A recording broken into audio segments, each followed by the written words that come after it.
When your cat walks on you at night, do you actually know what they're trying to say? It may seem random, annoying, or just part of their nighttime routine, but behind that behaviour, there's something deeper that most people miss. It's one of the clearest messages your cat can send when the house goes quiet. And if you respond the wrong way, which most owners do, you might be sending the wrong message back. By the end of this video, you'll never look at your cat's midnight visits the same way again. Let's start with why they choose that moment in the first place. 1. They're checking if you're still alive. Why does your cat always seem to step right on your chest, your throat, or your face? Of all the places to walk, why there? Because those are the exact spots where your breathing is most obvious. Your cat isn't just wandering around aimlessly, they're running a survival check on you. In the wild, sleeping next to another animal that stops moving is a serious threat. A motionless body could mean illness, could mean danger nearby, or could mean something has gone badly wrong. Cats evolved as both predator and prey, which means they're wired to notice the absence of movement faster than almost any other signal. So when your cat steps on your chest and feels it rise, or walks near your face and catches the warmth of your breath, they're confirming one thing: you're still here. And there's a reason they do this at night, and almost never during the day. When the house goes dark, they lose the visual cues they normally rely on. You're not moving around, you're not talking, you're not reacting to anything. To them, you've basically gone offline, so they come to check. It's the same instinct that makes a mother cat repeatedly nose-check her kittens while they sleep, just redirected at you, because in their mind, you're part of the same social unit they're responsible for monitoring. But here's the part that might surprise you.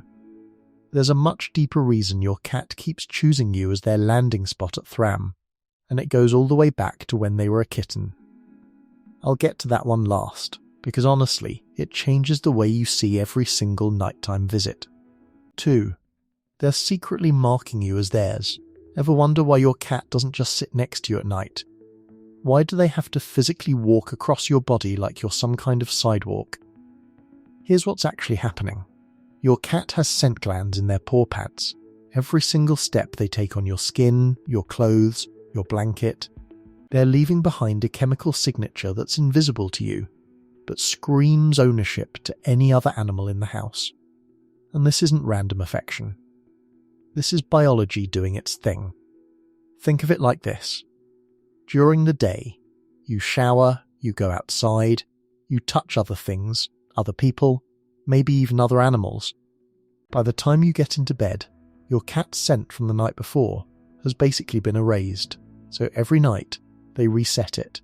They walk across you, press their paws into you, and essentially say, "This one's mine," all over again.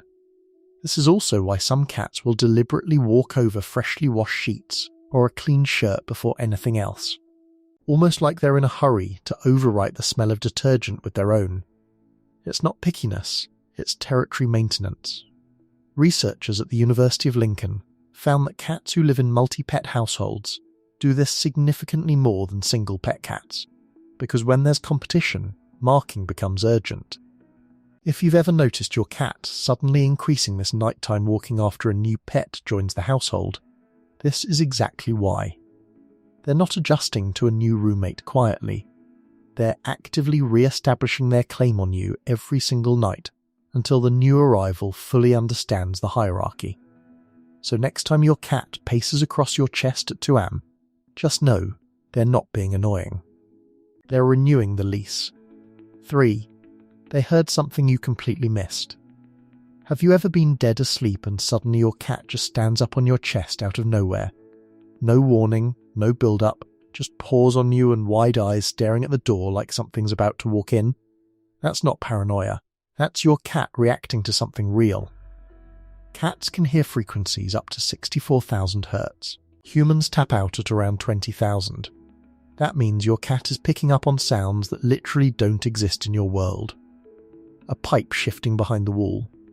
A raccoon stepping through the yard 2 rooms away. The fridge compressor clicking on in the kitchen. You slept through all of it. Your cat didn't. Their ears are also independently mobile, each one able to rotate roughly 180 degrees. which means they can pinpoint the exact direction of a sound without even moving their head. While you're lying there completely unaware, your cat may have already triangulated the location of whatever made that noise. Here's what makes this interesting. When they hear something, they don't just freeze and listen. They go to the safest elevated surface in the room. And at night, that surface is you. You're the highest, warmest, most familiar thing around. So when something catches their ear, their instinct isn't to run and hide. It's to climb on top of you and assess the situation from there. A study published in the journal Animal Cognition found that cats can distinguish between familiar and unfamiliar sounds, even while in a resting state. They're never fully off. Even when they look completely passed out next to you, part of their brain is still scanning. That half-awake state cats are famous for isn't laziness.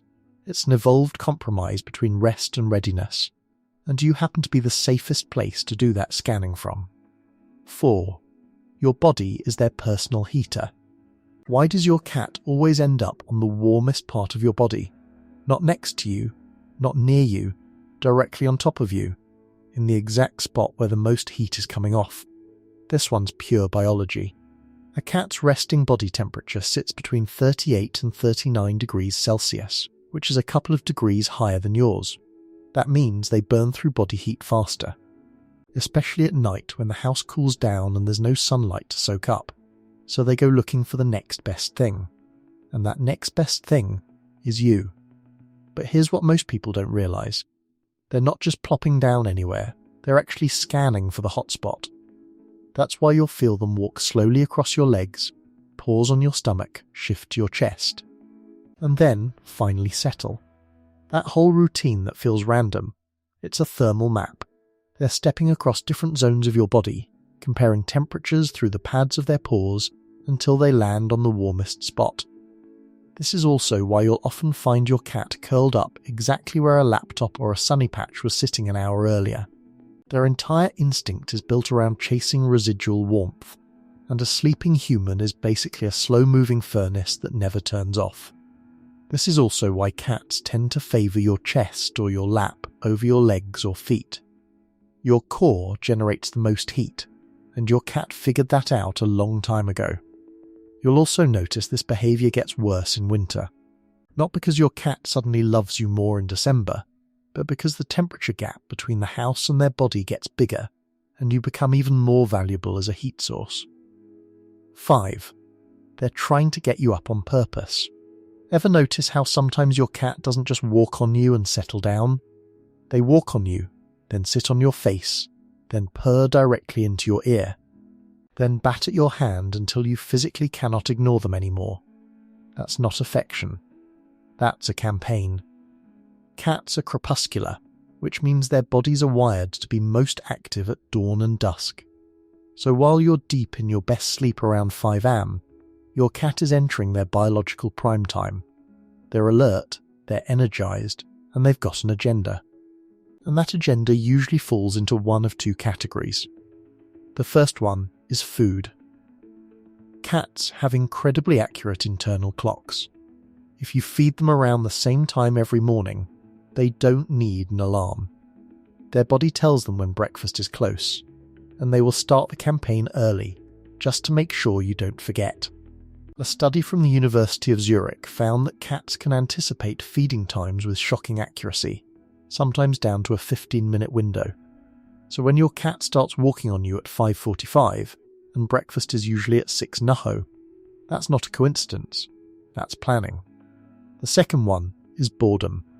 If your cat hasn't burned off enough energy during the day, all that leftover fuel kicks in right around the time you're trying to rest. So they do what any smart, understimulated animal would do. They go bother the one creature in the house that can fix the problem. And here's the thing most people get wrong. If you get up and feed them or play with them every time they do this, you're not solving the problem. You're training them to do it more. They learn very quickly that walking on your face at 5 am gets results. And once that connection clicks, good luck unclicking it. The fix isn't punishment, it's prevention.